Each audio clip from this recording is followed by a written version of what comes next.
Hey friends, I've been thinking a lot lately about how we connect with each other. And honestly, sometimes it feels like we're all just talking at each other, not with each other. Have you ever felt that? Like you're saying something important and it just floats away? Well, I found something that changed that. Not 100%, but significantly, and I can't wait to share it. The underrated skill, deep listening, the kind that makes people feel seen. You know what word is the most used word in all conversations people have? It's I. People love to talk about themselves and want someone to hear their voice. I noticed this before, but I didn't know it had such a great impact on others when you try to listen instead of waiting for your turn to speak, until I read a book called How to Win Friends and Influence People. It says we're not just talking about hearing words, we're talking about deep listening. The kind where you're not just waiting for your turn to speak, but you're genuinely trying to understand what's going on inside the other person. It's like you're looking for the story behind the story. After reading this book, because I didn't practice it much, I mostly forgot what I learned.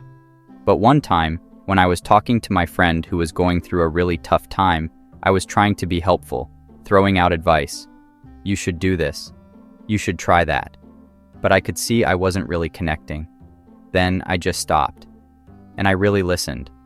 I asked him, "So what are you gonna do?" And I just listened. No judgments, no quick fixes, just presence. And you know what? It was like a weight lifted off his shoulders.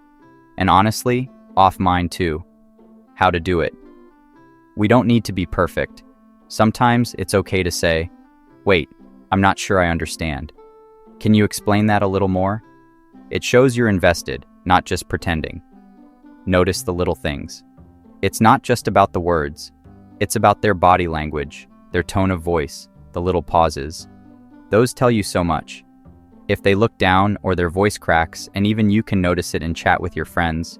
For example, when my friend is sad, he almost never uses emojis, which he usually uses a lot. When you notice it, you should acknowledge it.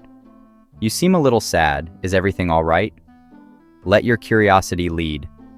Don't be afraid to ask why, but ask it with genuine warmth. Why did that make you feel that way?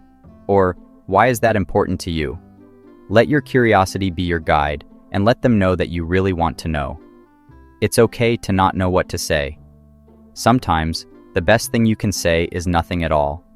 Just a gentle touch on the shoulder, a warm smile, a look of understanding.